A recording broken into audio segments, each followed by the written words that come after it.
The motion picture you're about to see was filmed by 4 teams of cameramen in more than 120 locations around the world. Scientists representing more than 40 museums and research centers took part in the explorations. There are no actors in the film.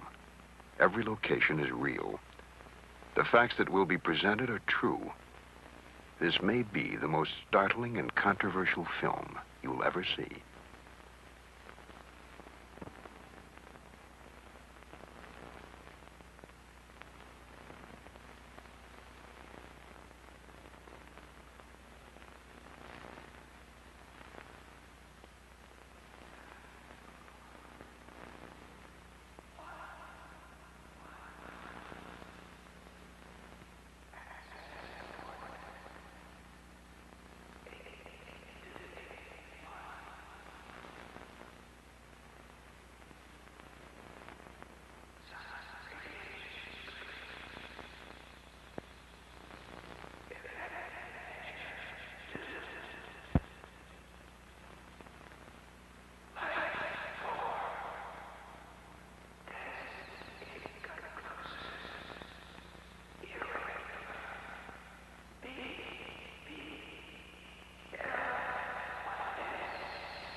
They have been to Earth and left their mark in many ways, in many places.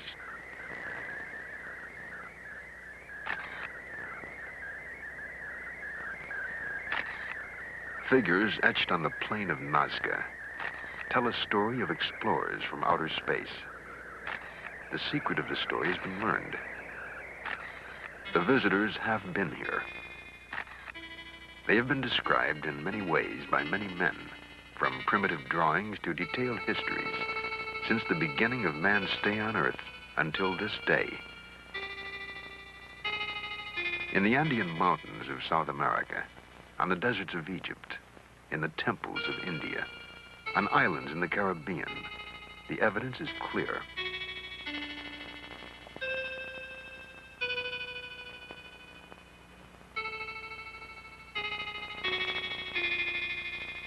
The record of visits dates back more than 500 centuries.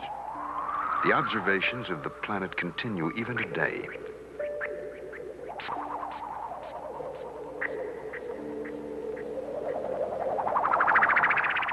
Monuments to the visitors that were created thousands of years ago have been found.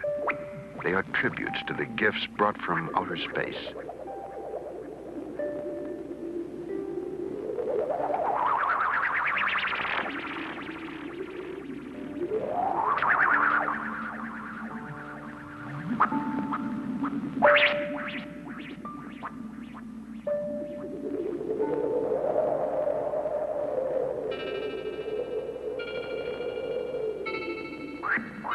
What has been unexplainable can now be explained. The brief glimpses of visitors provide a clue to their purpose and the reason for their coming.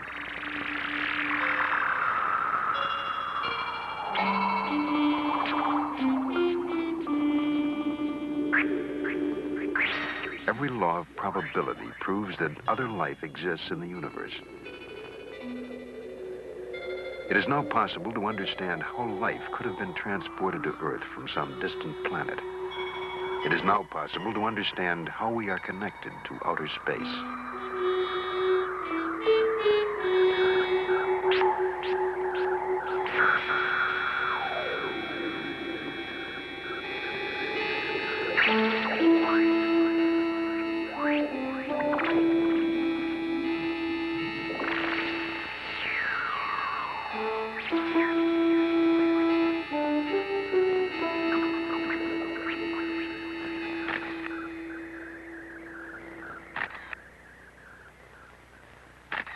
A remarkable prophecy etched in stone predicts the year and the day on which the visitors will return to stay. Will we be prepared for the moment that is soon to come?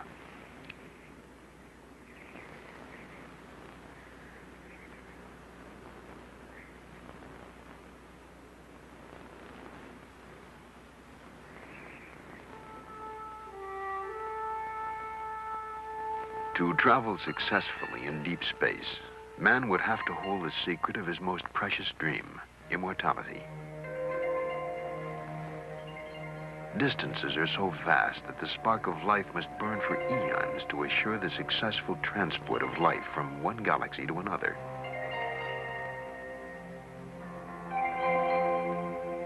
In ancient crypts, it is possible to find suggestions that the secret was known, that a process of sustaining life was once available on Earth. X-rays of mummies, thousands of years old, indicate that they were encased at very young ages. Most were no more than 20 years old.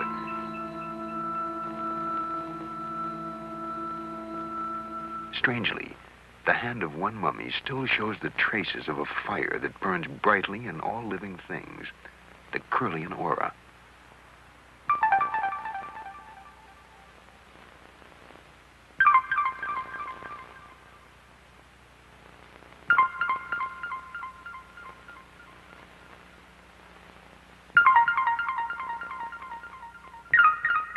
You were witnessing the strange, as yet unexplained event called the Kirlian effect. Its presence has been suspected for years. Only recently could the living spark be photographed.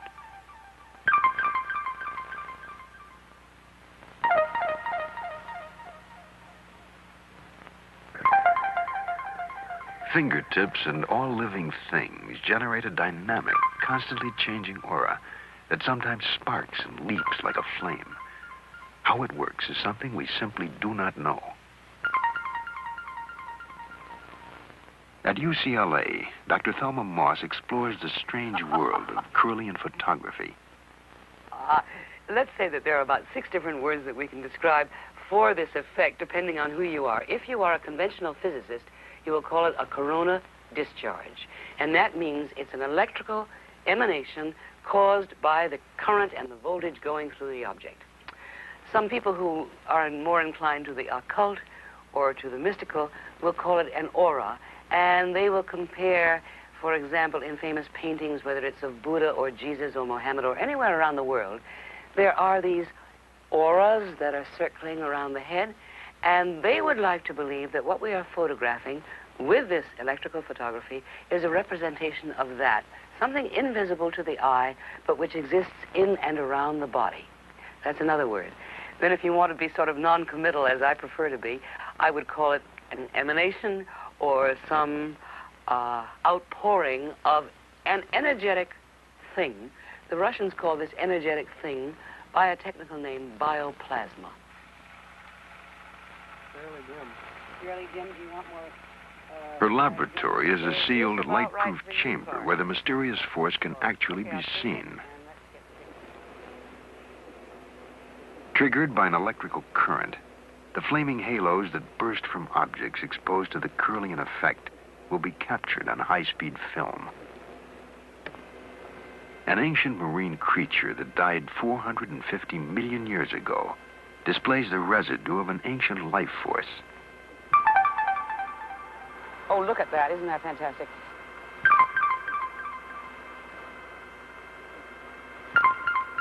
What do you think that was?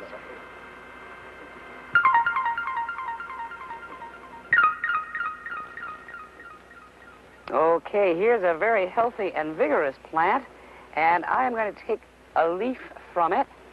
And what I'm going to do here is cut off one good, healthy section of it like that. And when I do, I'm going to place it on the glass electrode here so that you can see very clearly where the leaf has been cut. Is that good for you, Clark, for framing? Okay. Now, when we turn on the Kirlian apparatus, I think, hopefully, that we will see in outline the part of the leaf that has been cut away. We call that the phantom leaf effect.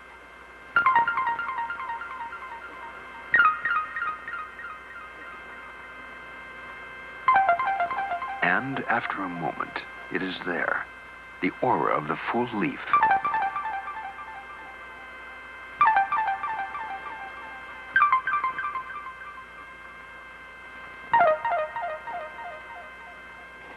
Okay, Arlene and Fred, would you step over on each side of that glass plate. Put your fingers on the back. I'm going to turn the power source on.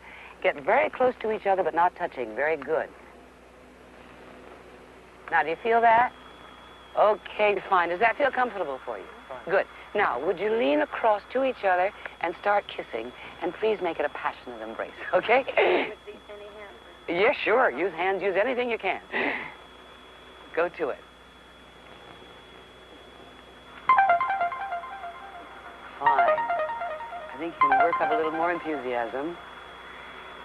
It looks to me as though maybe Arlene is having a little more fun than Fred. Can you get more into it, Fred?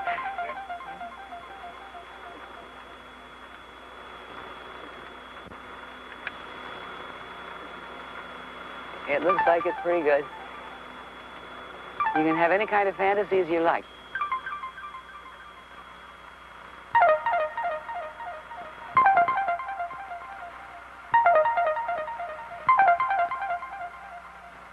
The life force responds to an emotional experience. Okay, that looks just fine. What is it we're looking at in Kirlian photography? And up to this moment in time, nobody knows. Whatever is seen in Kirlian is seemingly immortal and possibly universal.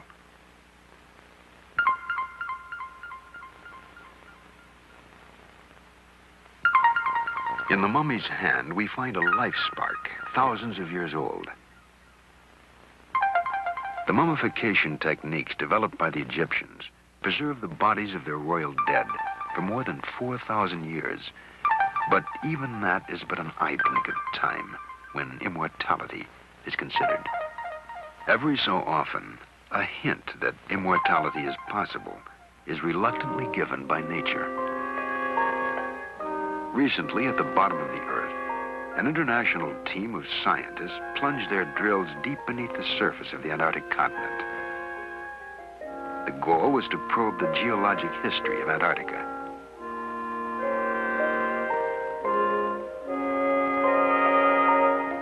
"420 feet beneath the surface of McMurdo Station, Dr. Roy Cameron touched immortality.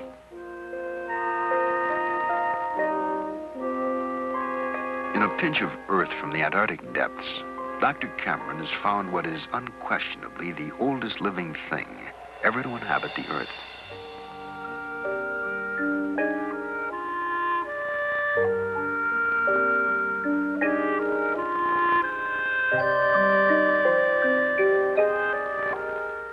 After spending millennia freeze-dried in the cold rocks of Antarctica, a colony of bacteria have reawakened in the warmth of the laboratory.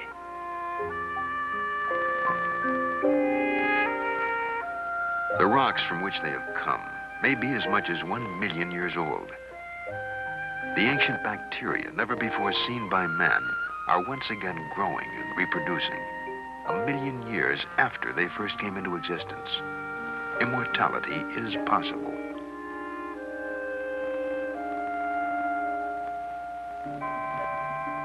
Immortality, or something resembling it, is necessary when we consider the vast distances of space that must be crossed to plant life elsewhere in the cosmos.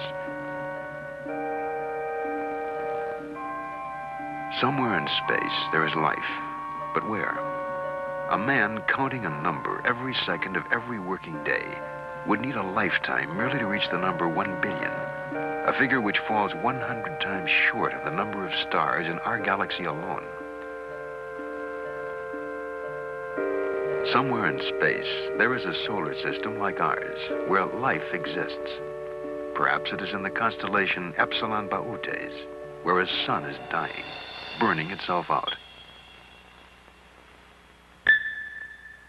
Eons ago, the dying sun would have threatened all life on the second planet of the solar system. Some scientists believe that a space probe was sent from that planet toward the Earth. They believe the probe sent these signals in 1927.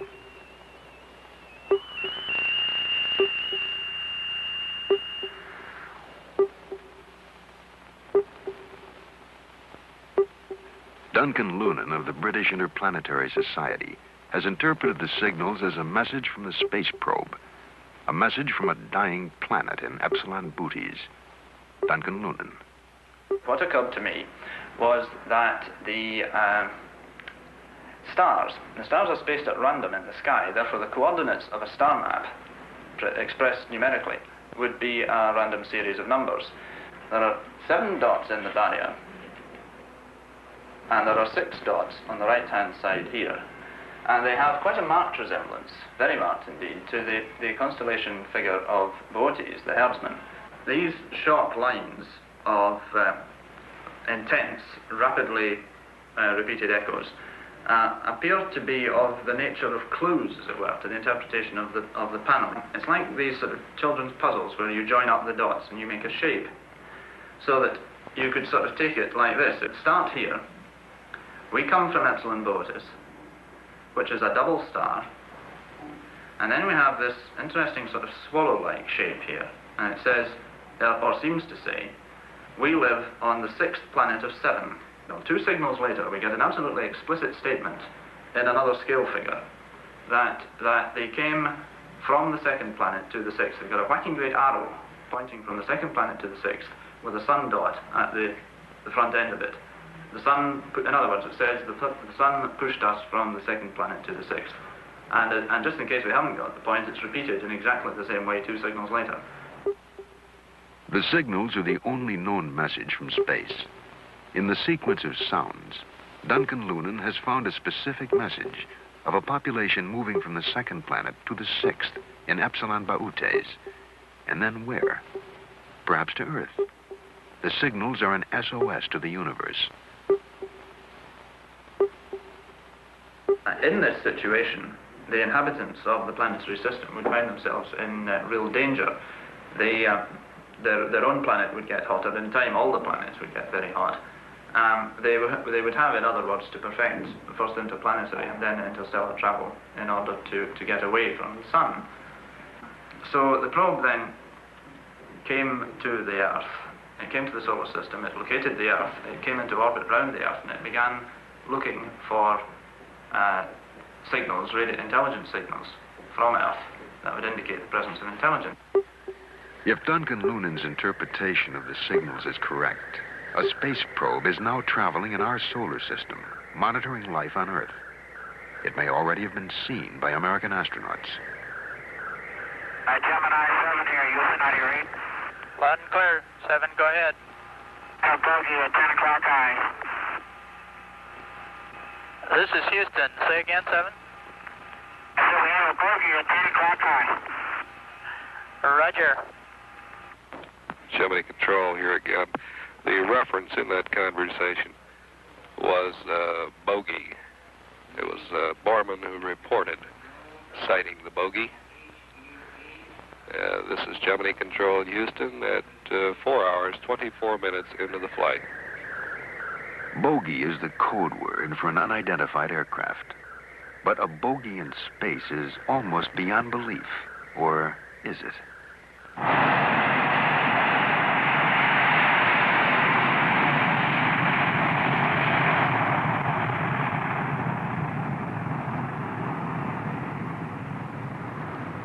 During peak hours, the skies over the United States are filled with as many as 100,000 aircraft. They are watched continuously by the best trained, most skilled radar operators in all the world. To them, UFOs are a daily occurrence. NORAD, the North American Defense Command, for example, reports 800 UFOs on radar every month. Most, of course, are eventually explained, but not all.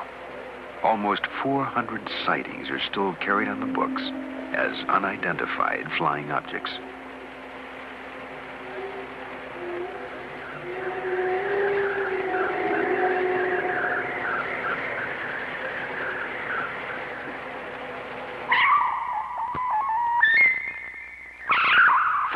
Reports of airborne objects which cannot be identified give a clear indication that the Earth is being monitored, watched by a presence from somewhere else in the universe.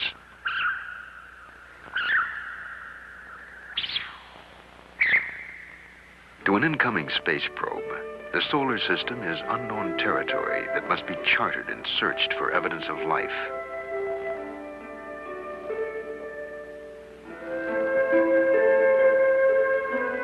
Assume the technology of reaching thousands of miles per second had been accomplished, that the problems of acceleration and deceleration in space had been overcome.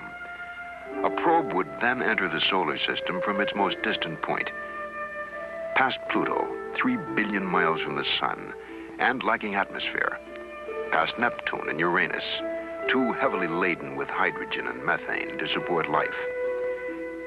To ring Saturn, awesome, beautiful, protected by a band of asteroids, but with an atmosphere of helium, hydrogen, methane, and ammonia. Verdict, no life.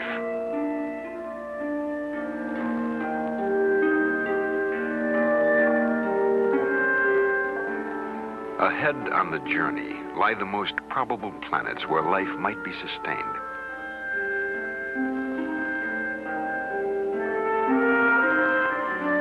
Banded Jupiter. Atmosphere, hydrogen, helium, methane, ammonia. No life.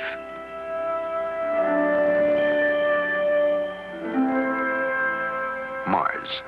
Distance from Sun, 142 million miles. Diameter, 4,200 miles.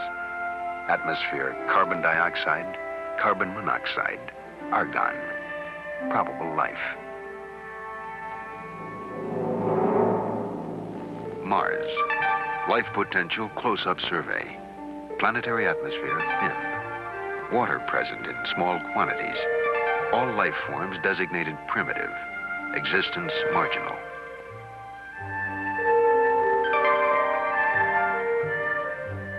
No life form on Mars is capable of sending electronic signals into space.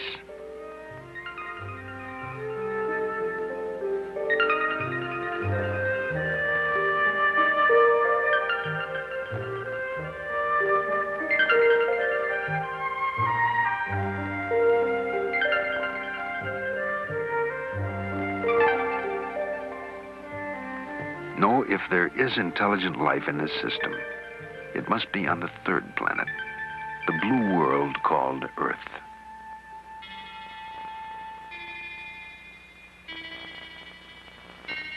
The moon is a perfect vantage point from which to study the Earth. Only 250,000 miles away, the explorers could keep a close watch on the blue planet. The moon is now familiar territory after 6 successful manned landings. But our detailed knowledge is limited to 6 specific locations. Each has told us something new, something we did not know before. The moon is different from the Earth, and clearly was not torn from it, as many scientists once thought.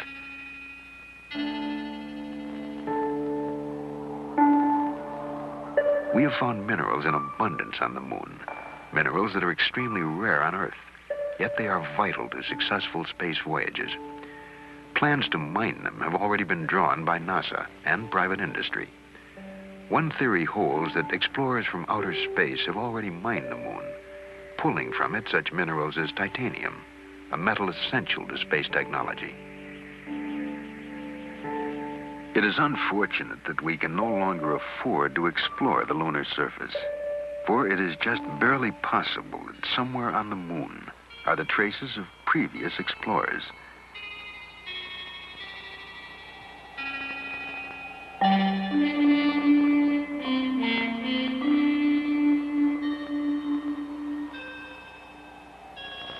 If travelers from outer space were seeking an exploitable planet in our solar system, the moon would become the jumping-off point for their explorations.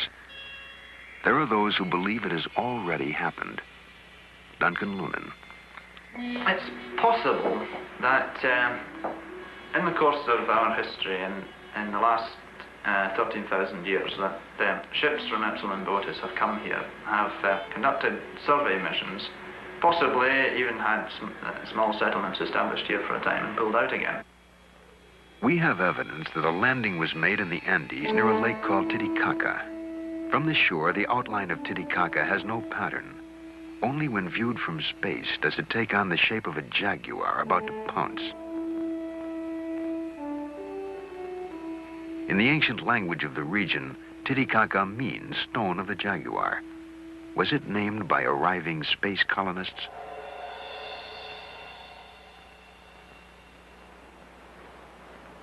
An arid mesa called the Altiplano fringes Lake Titicaca. On the barren, windswept plain, the air is thin and corn does not grow.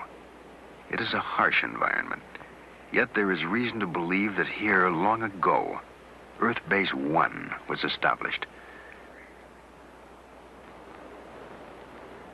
Earth Base 1, a starting point on a new world, a place to practice such advanced technologies as planetary and biological engineering. Most of the traces of Earth Base 1 have been obliterated. The Inca who dominated this part of the world erased the histories of the regions they conquered. But in the mounds, rubble, and broken walls of an Andean plain lie the ruins of a once great city called Tiwanaku. It stands mysterious and unexpected at 13,000 feet above sea level.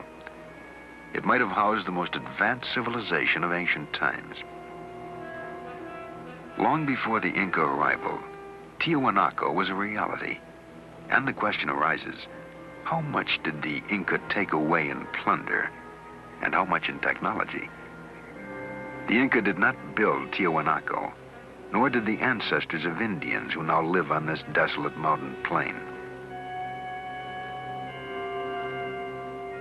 Despite years of study and analysis, scientists are still unable to date these ruins.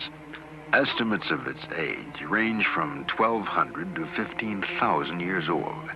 But 15,000 years ago, man was still using flint tools and had not yet developed agriculture. The monolith tells its own story of Earth Base 1. In 1927, the carvings were interpreted as an account of the Earth's original capture of the moon. The theory was dismissed as nonsense. But at the close of the Apollo program, there has emerged a similar theory that the moon has wandered through our solar system, only to be captured by the Earth.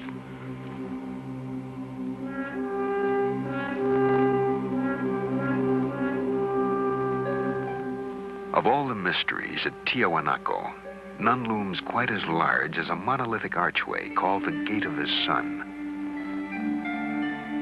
Cut from a single block of andesite, it weighs at least 10 tons.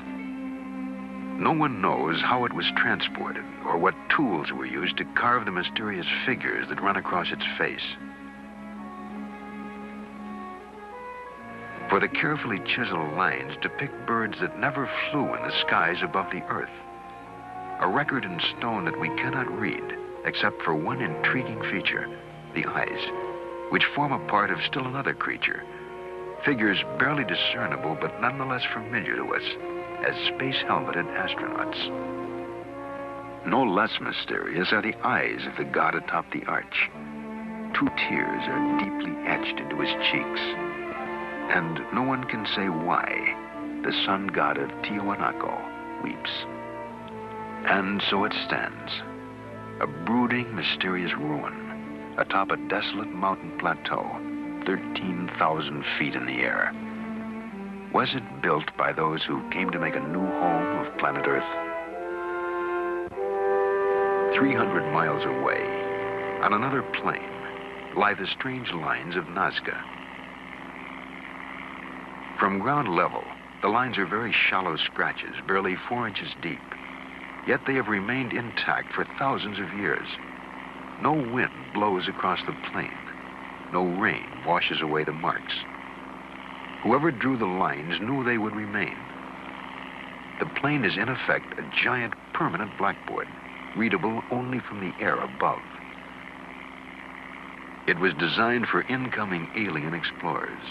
It may still serve the same function.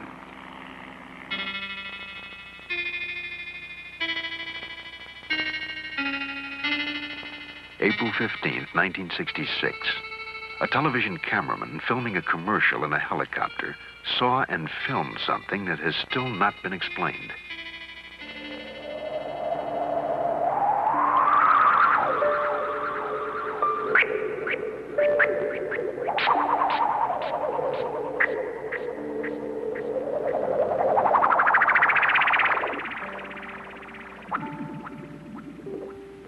There have been other sightings. April 2nd, 1966. A Melbourne, Australia businessman photographed an object hovering in the sky.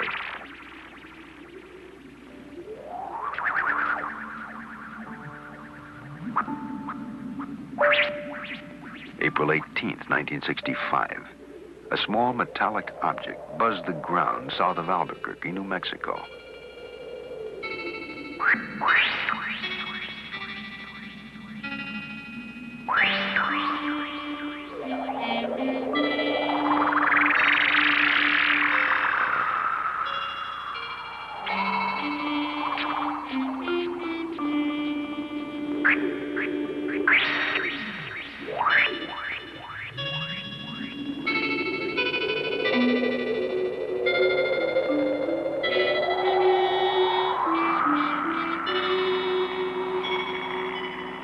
The lines at Nazca are only 4 inches deep, and yet they remain unblurred by the passage of 2,200 years.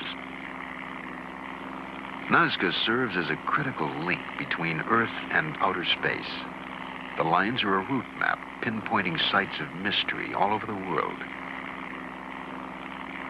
One line pointing east leads to a remarkable unexplained artifact 300 miles away.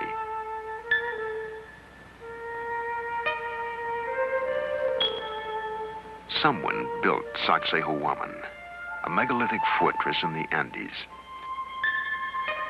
Who and why is a mystery.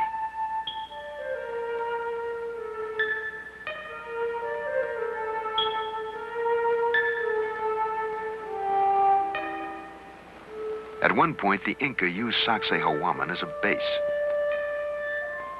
According to legend, Inca kings thrust their fists into the depths of the snake chiseled into the stone. From it, they received a special power. A compass needle thrust into that same snakehead will spin wildly, for the stone is heavily magnetized. How did the Inca, who knew nothing of the forces of electromagnetism, select this one stone of all the thousands of others that composed their fortress as the magic stone of the snake? We do not know, but one thing is certain. With that special power, their empire spread from the Pacific coast to the Amazon jungle.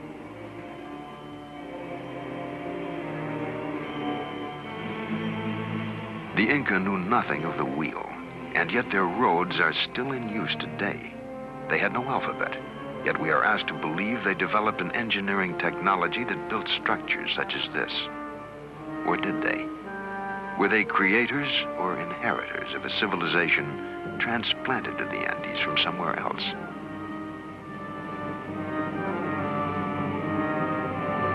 Sacsayhuaman is built of enormous blocks of stone, cut and beveled to fit together with micrometer accuracy.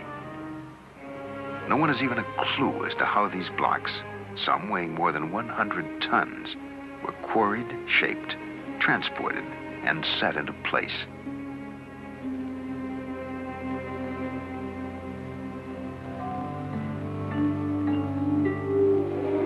35 feet underwater and 1,000 yards off the northern shore of the island of Bimini in the Caribbean, there is another wall.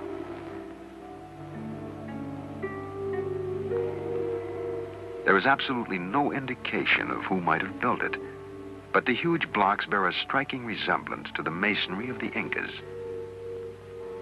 Some scientists claim it is a natural formation and not a wall at all. But if ocean currents cut the stones in the sea bottom, did they also cut them at right angles to each other? The Bimini Wall is but one of many mysteries in the Caribbean region, known as the Bermuda Triangle. Here, ships and planes vanish under circumstances that defy all logical explanation.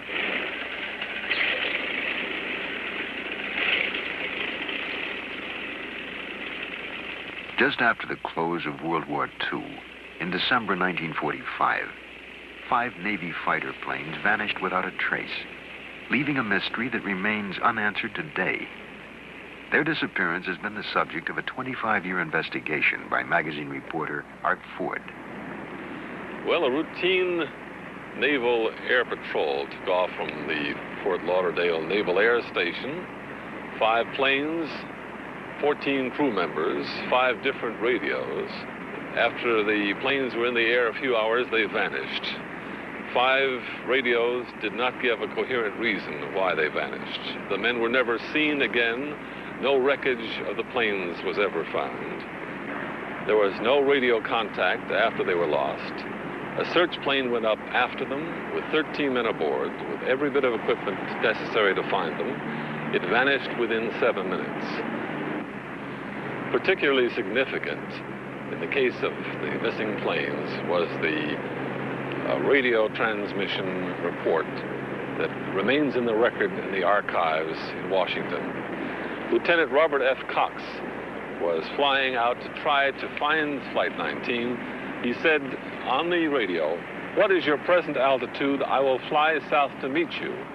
And Taylor, who commanded Flight 19, replied, "Don't come after me." He was warning his fellow flyers who were trying to rescue the plane, which they thought was lost. And he said, "They look like they're from outer space. Don't come after me."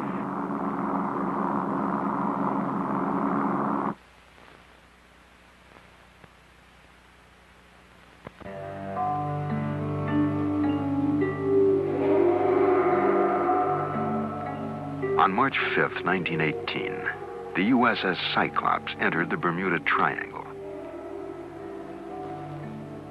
A coal-carrying cargo ship, she had a crew of 309 officers and men.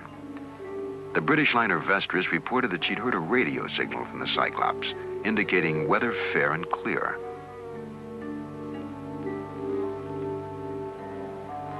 The Cyclops was never seen or heard from again. No trace was ever found. 10 years later, in 1928, the liner Vestris also disappeared without a trace. Proteus, the sister ship of Cyclops, disappeared in the Bermuda Triangle between November 23rd and December 10th, 1941. She was carrying a cargo of bauxite. Like Cyclops, no trace was ever found.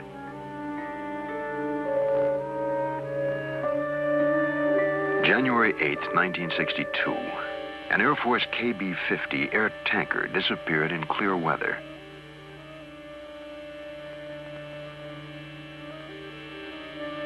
No trace of the plane or its 8 crewmen has ever been found. More than 100 ships and airplanes have been lost in the Bermuda Triangle, taking with them 1,000 lives. There is no explanation for the disappearances that have taken place in clear weather and calm seas. Is this the corridor to outer space?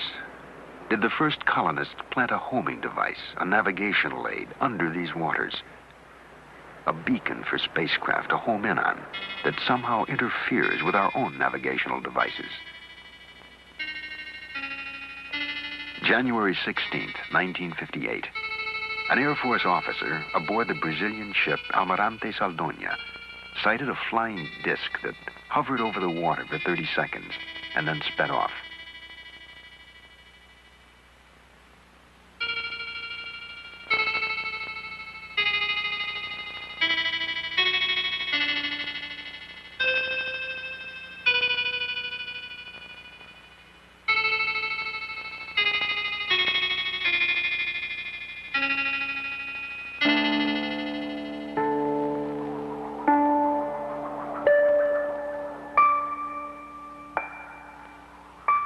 January 13th, 1967. A UFO was photographed as it dove and climbed above the Louisiana bayous.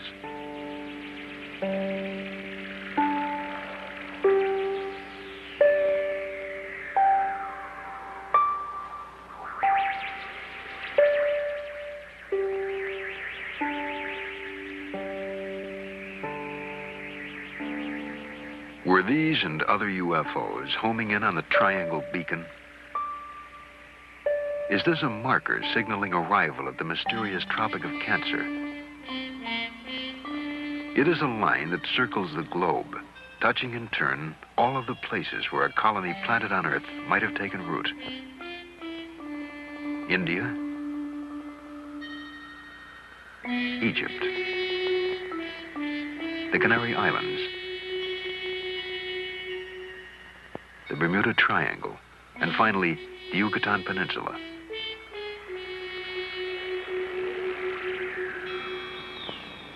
The deep jungles of Central America make an ideal hiding place for a colony cut off from its home planet. To this day, the steaming, malaria-ridden lowlands of the Yucatan Peninsula remain largely unexplored. Yet this is the home of the most mysterious people on Earth, the Mayans.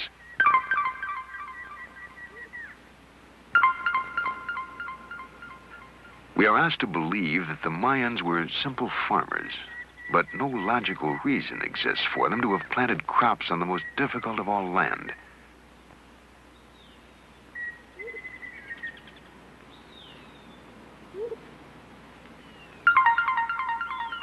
No, the Mayans came here not to farm, but to hide. No records tell where they come from. No evidence explains where they have gone. Only citadels like Uxmal stand to remind us of a people markedly different from any other race on Earth. A brilliant civilization grew and flourished in absolute isolation, seeming fearful of contact with other people on Earth. Priests were the repository of all Mayan knowledge. They alone possessed a secret language, distinct from that used by the rest of the people, a language they brought from somewhere else and jealously preserved. There are many other indications that they are not of the Earth. We know of their advancements. They developed mathematics to a high art. They invented the figure 0.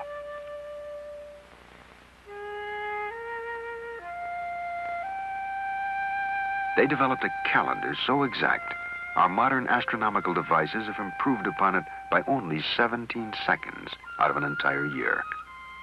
They also had a calendar which accurately measured a 260-day year, obviously not a year on Earth. Perhaps it is a year on the planet from which they came. Mayan pyramids may have been the first in the world, the models for all the great pyramids. And here, too, we find a connection to outer space. The very shape of the pyramid gives a clue to the secret of immortality. An enterprising young physicist, Dr. Patrick Flanagan, interprets the link. Strange things that happen inside the pyramid, but no one was able to pinpoint what these forces were. And my research for the last 3 years has been on pinpointing these forces and discovering what the effect is. I've discovered that the pyramid is sort of a cosmic greenhouse. By this, we know that the pyramid shape is designed to intercept certain cosmic energies from cosmic particles, in the same way that a greenhouse is designed so that the sun's rays will enter the greenhouse at a right angle in order to effect maximum transfer of infrared energy into the interior of the greenhouse. The walls of the pyramid are designed for maximum transfer of this energy, bioplasmic energy or biocosmic energy, whatever you want to call it, and certain phenomena occur in the pyramid. Grains of wheat found inside the Great Pyramid in containers or in the floor, 5,000 years old, sprouted immediately. Also, my own research indicates that for instance, plants such as mung bean sprouts mummified in the pyramid are capable of growing after they have been dehydrated. So this indicates that the pyramid energy phenomena maintains the actual life forces within the organism. Beyond the possibility of immortality inherent in the pyramids of the Maya, it is possible that they inspired the sudden, unexplainable leaps made by other ancient civilizations. They may have shared their highly advanced knowledge of astronomy with others, for example, the Babylonians. We have found cuneiform tablets that mark the phases of Venus, the 4 moons of Jupiter, and the satellites of Saturn. None of these bodies or events can be seen without a telescope, a device invented 3,000 years after the tablets were carved. The knowledge must have come from outer space.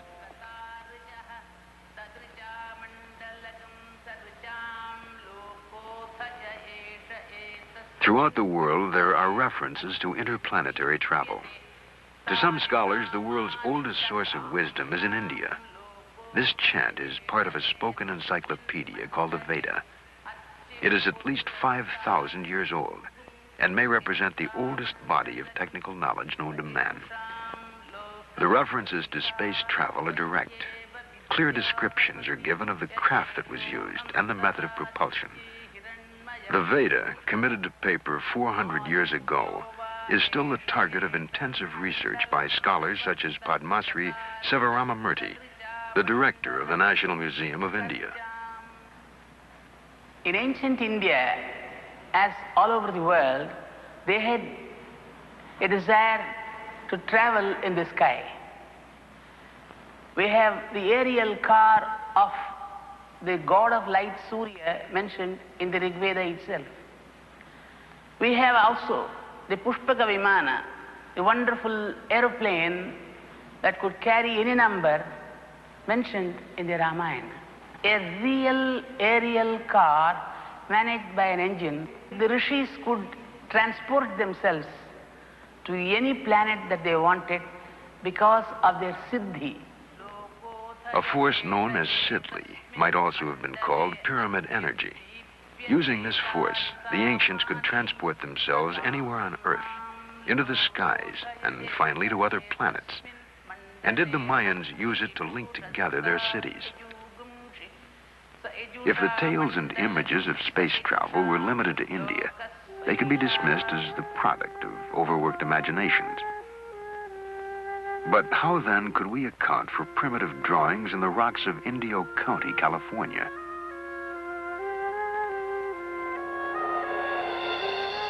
In the 20th century, we accept the existence of spacecraft.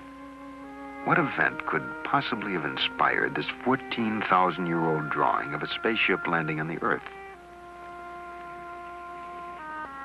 On a rocky plain in the Andes called Toro Muerto, hundreds of petroglyphs depict the same scene.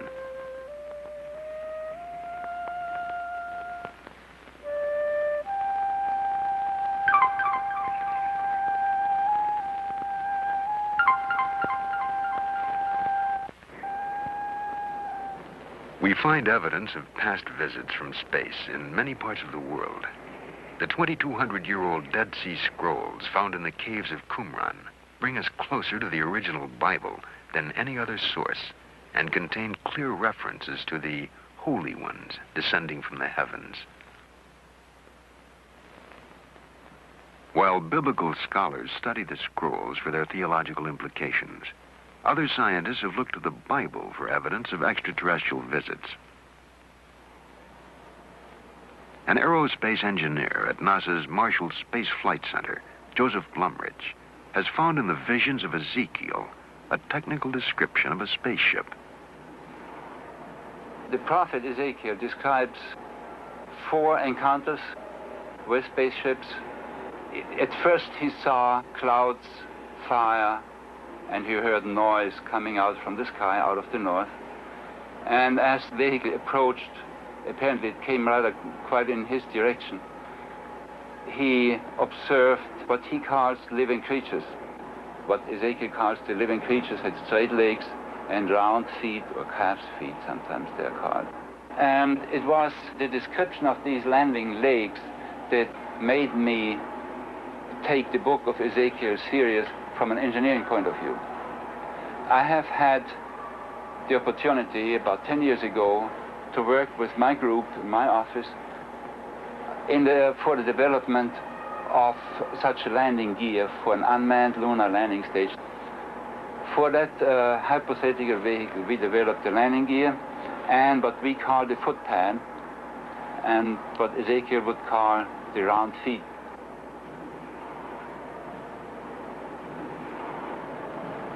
Translating Ezekiel into engineering terms, Mr. Blumrich had these artist sketches made of a landing vehicle supported by 4 helicopter units. One of the interesting examples of Ezekiel's ability to observe and to describe are the faces he sees on these living creatures. What they actually are is quite interesting. Some helicopters, in particular in this case this one, needs protection, just some hood around to protect them against dust or weather and so on. They may have the distinct appearance of faces.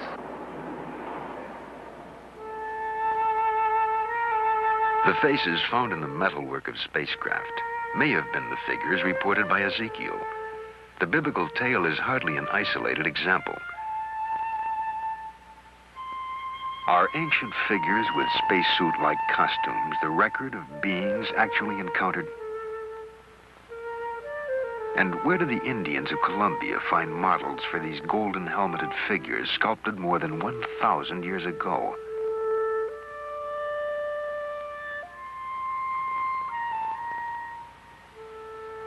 The same people molded these golden objects, which look startlingly like a modern delta-wing jet fighter plane.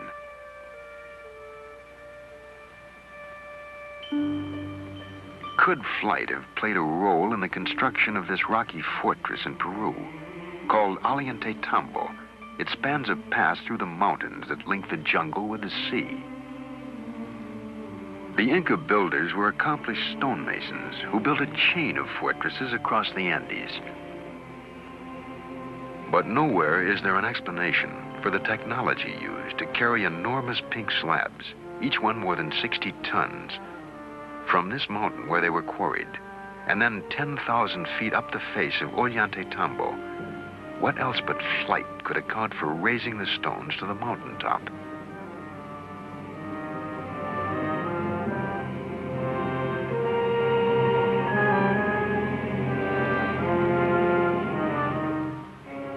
An iron pillar was forged 1,700 years ago in India. It confounds the laws of metallurgy. Too large to have been forged in one piece so long ago, it is rust-free after 1,700 years. The bead is turquoise, another extremely hard gemstone. It is 1,700 years old and was probably part of a necklace or bracelet. The hole in each bead has a diameter of 0.19 millimeters. Even today, we can barely drill holes that small. The strangely knotted strings are called quipu. No one today can read them. But when the Spaniards first came to Peru, the Inca kings would call upon their rememberers who would consult the quipu and account for every kernel of corn and man, woman, and child in the empire. But the quipu were more than a numerical accounting system, for with it an accomplished rememberer could call forth epic poems, historical dates, and events. The knots show how the decimal system was used in the quipu, but added to them were colored threads that offered subtle nuances and shades of meaning that are forever lost to us. So sophisticated was the quipu, however, that some investigators believe it was the Inca version of a computer punch card.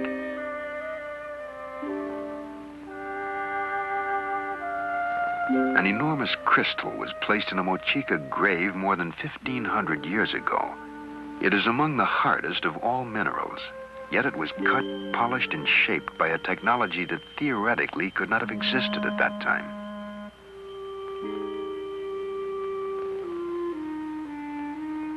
Other hands carved this skull. The British Museum calls it 15th century Aztec. But why would the Aztecs, who never created naturalistic art, suddenly render in crystal a skull? It is possible that the Mayan jungle strongholds provided the knowledge that advanced the civilization of all of the people on Earth. No matter where we look, we find evidence of their influence.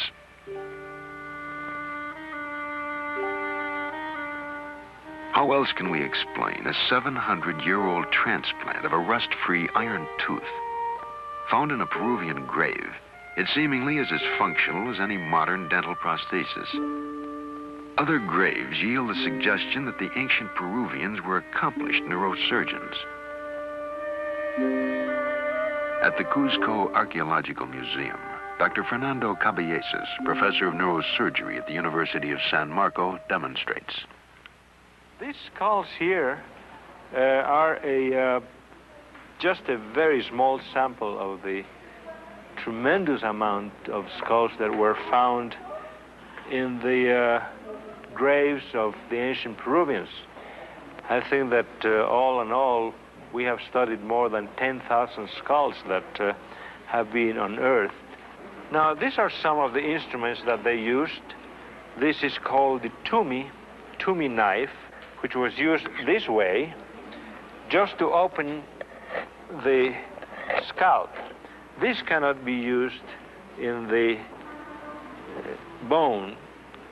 They used, to open the bone, they used other bronze instruments like this, just to pry up the bone, like here, prying up the bone. There are some other odd instruments like this, just to make these indentations. And there are at least 2 dozen different other instruments that were used also. This one here is a very interesting specimen. It shows a very persistent surgeon. You find here that this man suffered 4 operations, and he survived every one of them.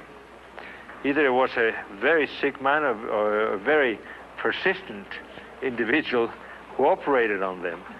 But he was a very good technician, because after all, these areas, especially these 2 openings, are right over very, very dangerous sites that even right now, with all the techniques that we use now, we would just be very much afraid of operating in these sites.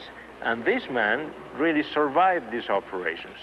In Calca, near here, near Cusco, where about, I would say, 85% of these skulls show healed trephanations.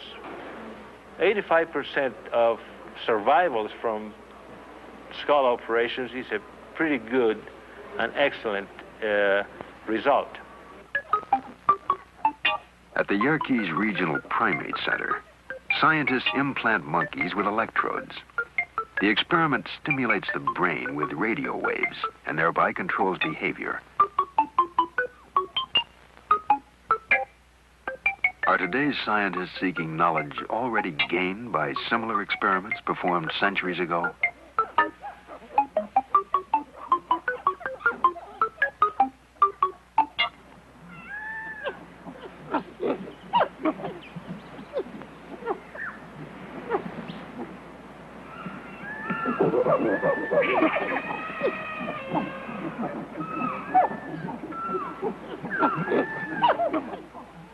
The monkey house of any zoo provides us with a great deal of fun. But occasionally our laughter is accompanied by an uncomfortable feeling. We're not too different from the apes. With them we share common blood groups, a similar anatomy, and perhaps 1 billion or more years ago, a common ancestor.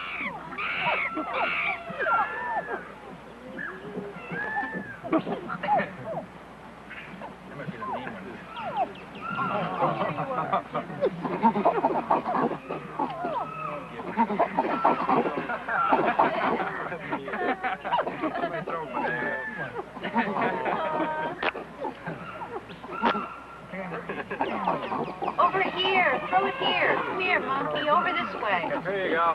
Throw it here. Throw it here. Hey, over this way. Come on. Sometime in the distant past, the links between man and ape were snapped by an event that forever changed the course of our evolution. But no one knows exactly what took place.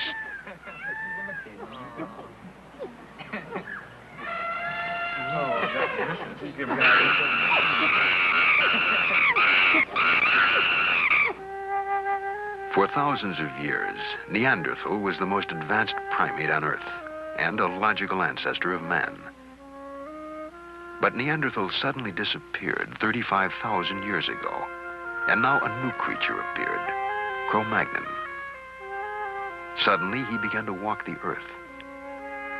We are his descendants, and it is possible that he arrived from outer space.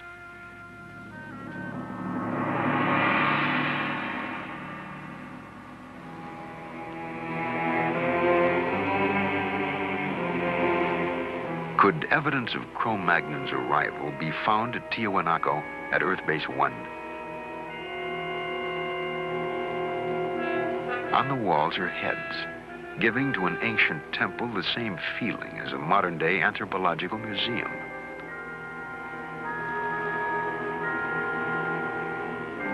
The faces show a bewildering variety of shapes and expressions. Some are familiar, others alien, a range that covers the racial spectrum of man.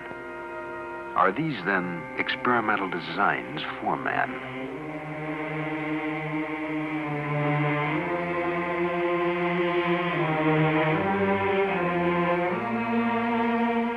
How could life have been transported to Earth from outer space? Certainly, in a universe 13 billion years old, there was time enough for uncounted species to rise, create civilizations, and scatter them across the universe, reaching even the small, out-of-the-way planet called Earth.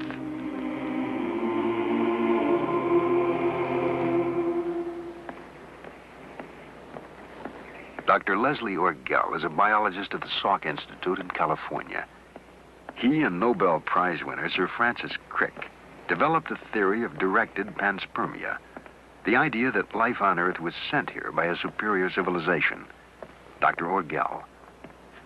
In the 19th century, there were two theories about how life could have got to the Earth from outside. One theory, which was due to Lord Kelvin in England, said that life arrived as a spore carried on a meteorite. And the other theory, which was popularized by Arrhenius in Sweden, suggested that a spore could have been blown directly from a planet on another solar system all the way to the Earth. Now, in the last 10 or 20 years, it's become more and more clear that these theories just won't work, that a spore coming from outer space would be destroyed by radiation long before it got here, and a meteorite probably could never escape from another solar system. Now, directed panspermia is a sort of last attempt to resurrect the theory that life could have come here from elsewhere, and the notion is that maybe life was deliberately sent here by a technological society on some other planet, probably in our own galaxy.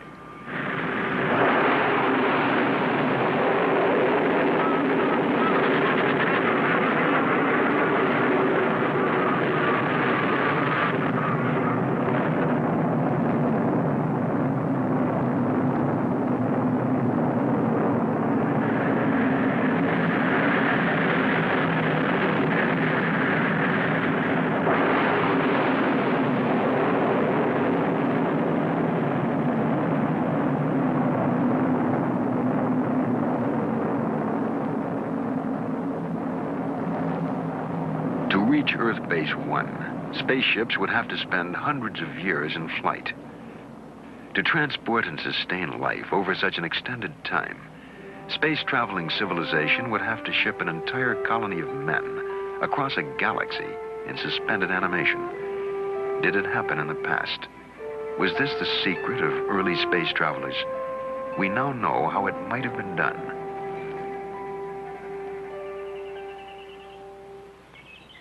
The method is called interspecies embryo transplantation. It was developed here at the Worcester Foundation for Experimental Biology by Dr. M.C. Chang. In 1952, Dr. Chang took a number of fertilized eggs from the womb of a rabbit and carried them to England. There, the eggs were implanted in the womb of another rabbit, where they came to term. The offspring, in turn, became pregnant. Their fertilized eggs were then taken from England and implanted in the Worcester rabbits. The Worcester colony is now composed of the descendants of that first embryo implantation. From Cambridge. Something just like this, then put into the test tube. So I put those rabbit's egg into those tubes and put into a flask and bring back, then transplant those. By reaching into the heart of the cell, scientists are challenging our traditional concepts of life and morality. Yet, faced with the threat of extinction, a species capable of finding its salvation in an advanced biotechnology, would surely seize the opportunity. I think it's possible to transport human eggs from one planet to another planet. Our own biotechnology has made of the rabbit a container in which entire herds of cattle, flocks of sheep, and other animals are shipped around the world. At the Wayne State Medical Center in Detroit, Dr. E.S.E. Hoffes has just received a rabbit from South America. It carries embryonic additions to his colony of research monkeys.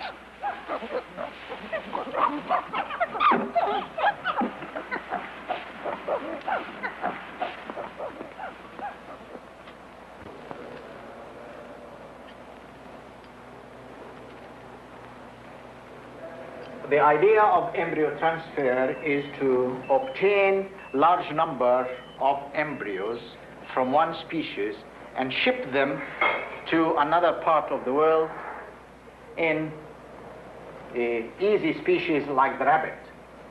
Now, we have a rabbit here, and we'll have 200 embryos of monkeys in them, in this one rabbit. The first step of this is how to collect the embryo.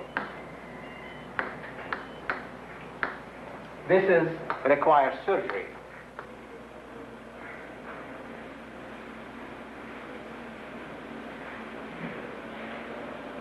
It's going in the lumen, which is very good. It's very good stylet.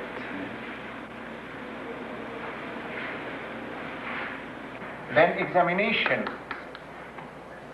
of the embryo under the microscope.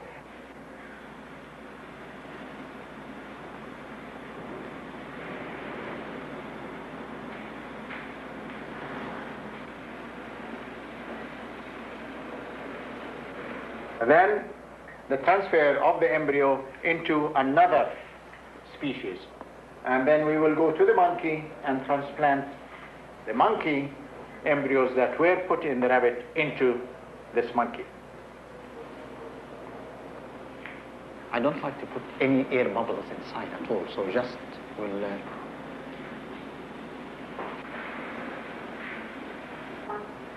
And I think this is ready to go to the colony.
A colony of cells lives in the bottle. The red fluid in which they float is their food. Tissue cultures such as this have supported colonies of the same cells for more than 50 years. In the same manner, a colony of fertilized human eggs or embryos might be kept alive during the long journey between the stars. Periodically, several embryos would be implanted into female crew members, be born, grow, and take their place in the crew, caring for the embryo colony that would one day be planted on a new world, light years from their home planet. In just such a fashion, a rocket might have crossed the reaches of open space and brought to Earth an embryonic colony destined to become the ancestors of men.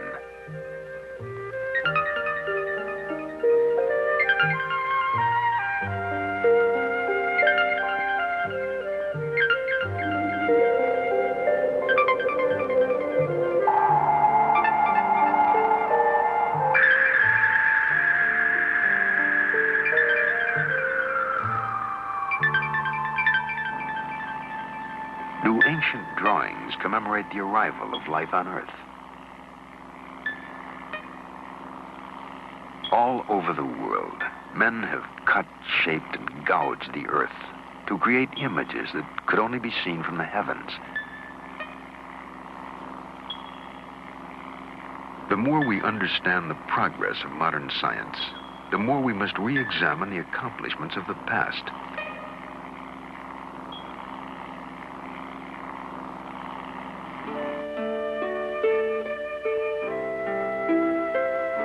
The ancient Egyptians built an incredible complex of temples that were in reality astronomical observatories. The temple of Amun-Ra, the sun god and creator, is aligned so that its axis points directly to the sun at the moment of the midwinter solstice.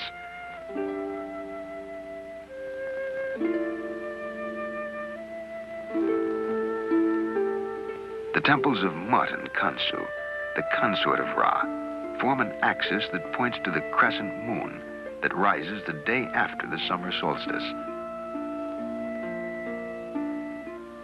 Egyptian astronomy was both practical and spiritual, for it allowed them to predict the annual flooding of the Nile and thus know when to plant their crops. But more important, the temple lines could be followed directly to the sun, the source of immortality. To the ancient Egyptians, death was but a doorway that led from a life of insignificance to eternal life. And so the Egyptian pharaohs crossed from Karnak on the east bank of the Nile, where the living dwelled, to the west bank, where they entered the city of the dead. Once within the city of the dead, the pharaoh was prepared for a journey into space.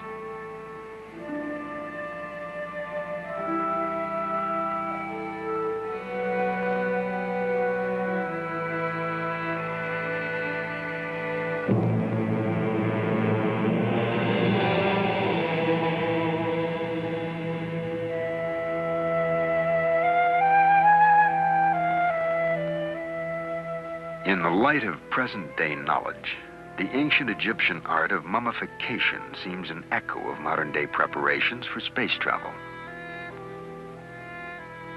The Egyptians believed that two spirits remained with a man after death. The second spirit, the Ba, was the space traveler. Each night, the Ba left the body and traveled with the sun through space until it returned to light the world again. To the ancient Egyptians, the Ka and the Ba were not abstract, disembodied ghosts, but real entities, and they required a place in which to dwell for all eternity.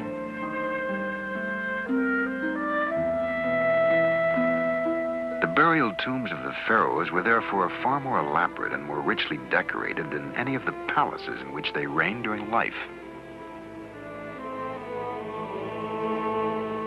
The death rites of the Egyptians may well have been imitations of an event they had been told of or witnessed, the preparations for a real voyage into space.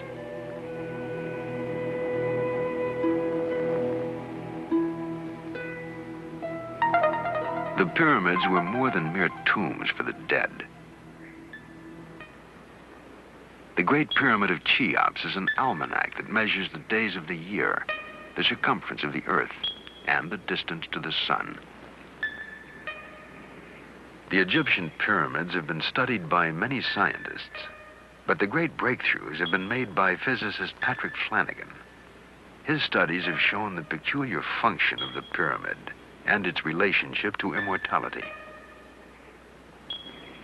It's very possible that the Great Pyramid of Giza was constructed by a race of scientists having far superior knowledge to our own. The fact that the Great Pyramid is level over an area of 14 acres within 1/2 of an inch and is the world's most accurately aligned building to true north, and the fact that it incorporates higher mathematics in its very design indicate that a superior race designed the Great Pyramid. Now, when we ask why, is there a possibility, for instance, that the Great Pyramid is some kind of space beacon? Well, this may be very possible, that the Great Pyramid is some kind of beacon, homing beacon for spaceships. This possibility exists due to the fact that even with our most powerful radio telescopes, we have been unable to detect any kind of communications going on in outer space, and yet UFO sightings indicate that there is activity in outer space. Therefore, the UFOs must be using another form of energy to communicate by, and it's very possible that the energy phenomena associated with the pyramid is the energy used for communications by UFOs. It's very possible that pyramid energy could be used to preserve tissues over extended period of time, such as on long space travel, or for preserving tissues for cloning purposes, for future cell regeneration. The pyramid's phenomenal ability, or the pyramid energy ability to mummify food so completely with no destruction of the tissue, indicates that it would be a very valuable natural source of preservative energy for cloning purposes, or for preserving anything, any cell structures for an extended period of time. And so for thousands of years, the mummified body tissues of the pharaohs rested near the pyramids, along with an exact record of every day spent on Earth. Detailed diaries. Why? Had Egyptian priests been told that reincarnation of a body was possible if its cells were preserved? The diary would then serve as a coded memory for a new body. Immortality would then depend on the pyramid shape, a form whose beginnings are seen at Earth Base 1. At Tiahuanaco, Earth Base 1, a mound of dirt covers the foundation of an enormous pyramid, more than 15,000 years old. At virtually every site of ancient mysteries, a pyramid can be found. In Teotihuacan, a Mayan stronghold, there stands another perfectly aligned pyramid. More than a storehouse of mathematical data, it concentrates biocosmic energy, a force that the Mayans may have used to create infinite life.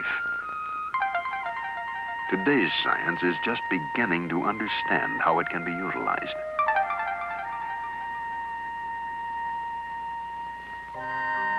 The hope of immortality is contained in a genetic message stored in the nucleus of the cell.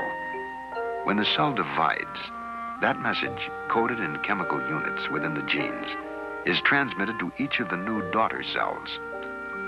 So long as that message is stored within the cell, it remains alive. And so too does the possibility of immortality.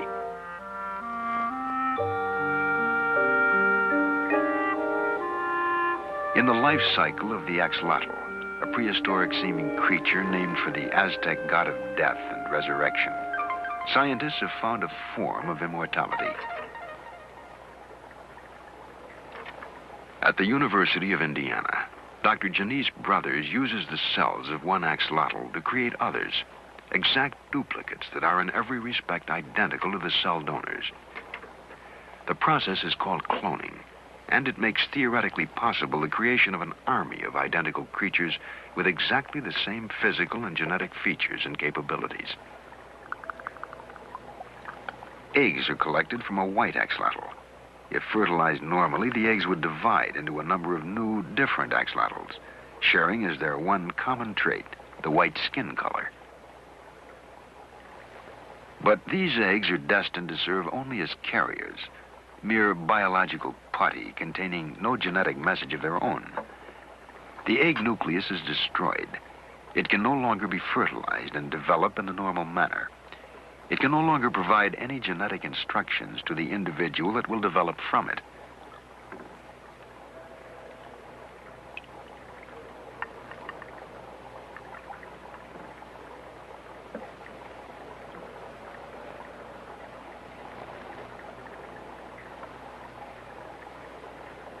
A spotted axolotl embryo becomes the cell donor.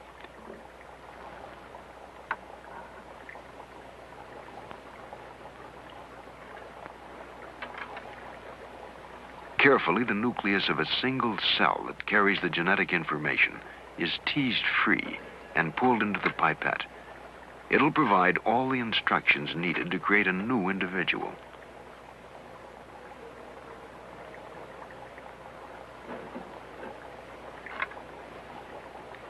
The nucleus is inserted into the unfertilized egg.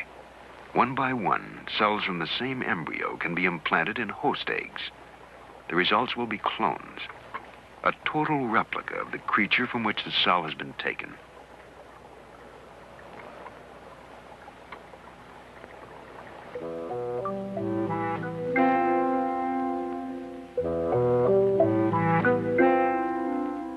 Each of the eggs carries the same genetic instructions and will develop into carbon copies of each other, clones of identical axolotls.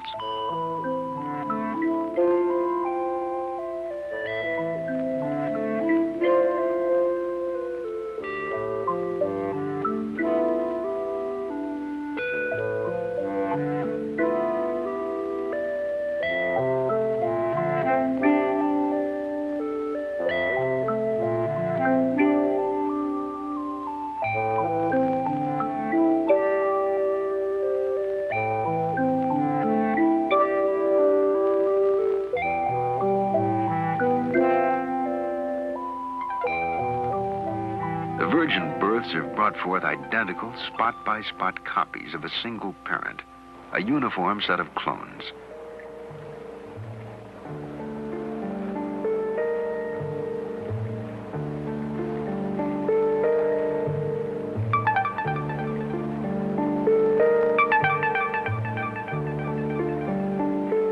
Full-grown, each axolotl looms like the prehistoric monsters that roamed the earth during the age of the dinosaurs. But these creatures are so far removed from that time as to be of another world, for they are clones, exact copies of each other.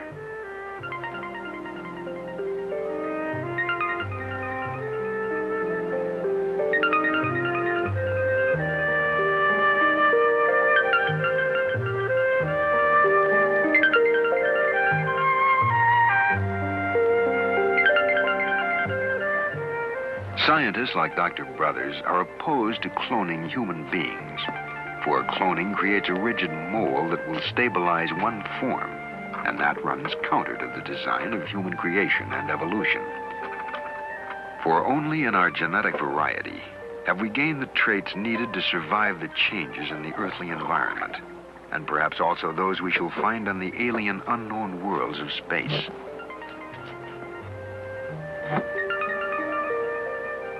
The clone is a biological wonder that may one day enable us to reproduce exact copies of animals and plants needed to perform as yet unknown tasks in an uncertain future.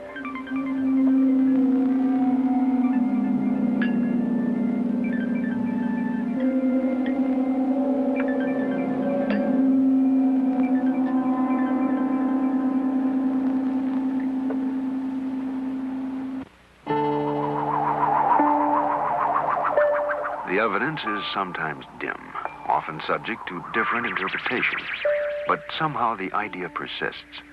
The Earth has been visited before and will be again. The question remains, how will we communicate with the visitors?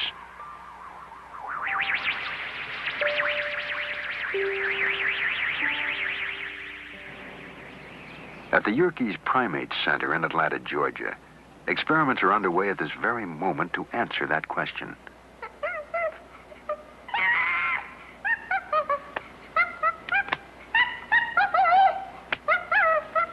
This is Lana. She lives in a plastic cage with a computer.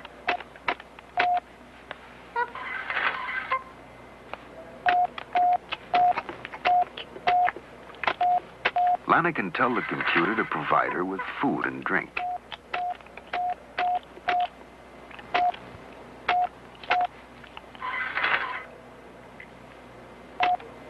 The symbols are abstract, not pictures of real objects. And by using them, Lana is in reality using language as well as any human being. To get beyond the confines of her plastic-walled world, Lana tells the computer to open the window.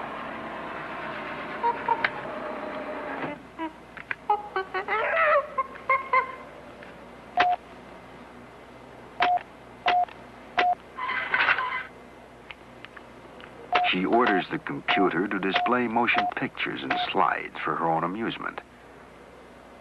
But more important, Lana can use the computer to talk to the scientists and technicians at Yerkes. One of Lana's favorite conversation partners is Tim Gill.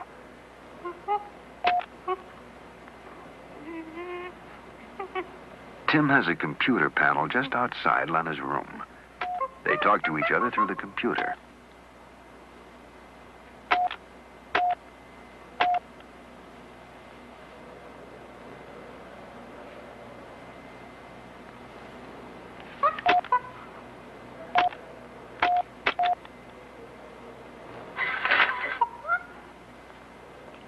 The language they share is not chimp chirping or English, but a language of symbols called Yerkish.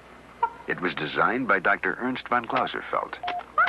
You have a breakdown of it here, a partial breakdown for all the requests that Lana can use. Please is a marker that tells that what is coming is going to be a request. Machine and Tim are two active agents. In the case of machine, there are two activities, giving and making. Giving has a number of objects. One of them would be piece of apple. It could also be piece of banana. If the machine is making something, it can't make a piece of apple. It can't make a piece of banana or an M&M. It can only make a slide, or it can make the window open.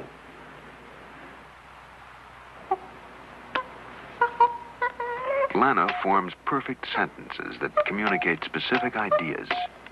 She has language in common with Tim. The experiment is not as sterile as it looks. Tim and Lana have developed a close relationship. Can Tim visit Lana, he asks.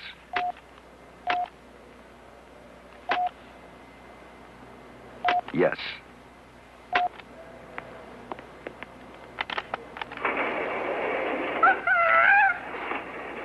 Much of Tim and Lana's friendship is based upon proper social behavior. Proper, that is, in chimpanzee society. And so Tim asks, can Tim groom Lana?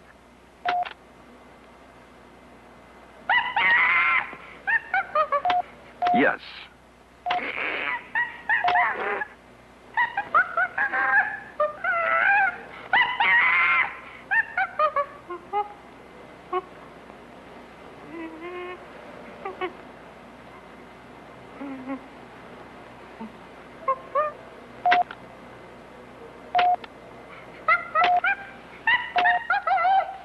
Will Lana groom Tim? Of course.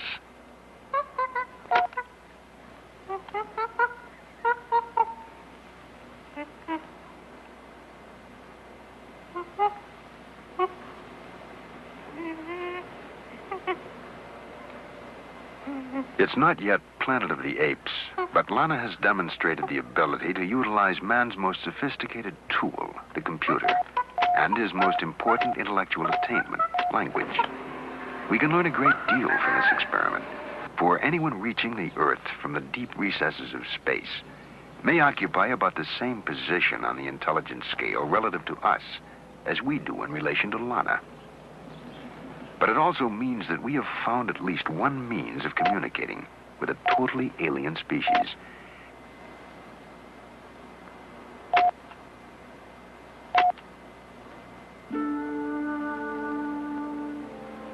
A language of symbols carved thousands of years ago is still being deciphered.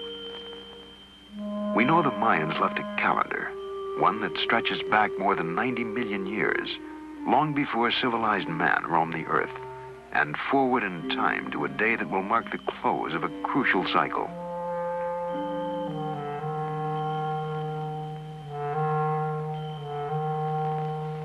An inscription tells us that the modern period will end December 24th, 2011 AD. We may presume that they were computing the length of a space voyage and marking the exact date of return. They may return to seek the fate of the colony left on Earth. Perhaps at Uxmal they will find answers we have never been able to divine. This was one of the last bastions of Mayan society, and here a carving is found unlike any other in Mayan lore. Clearly a skull and crossed bones. According to legend, it is the death house, and nearby is another structure marked by a procession of turtles, the Mayan symbol for a long life. Did the final experiments at cloning take place here, near the Great Pyramid of Uxmal? December 24th, Christmas Eve, 2011 AD. On that day, they may return to seek the fate of the colony left on Earth. Perhaps they will settle in the jungle of Uxmal, where, according to legend, Mayan priests talk to their gods through a black, shiny, glass-like rock, an ancient description of a television receiver. We know now how they transported the colony to Earth and what they might have left behind. We have only to learn why they are coming back.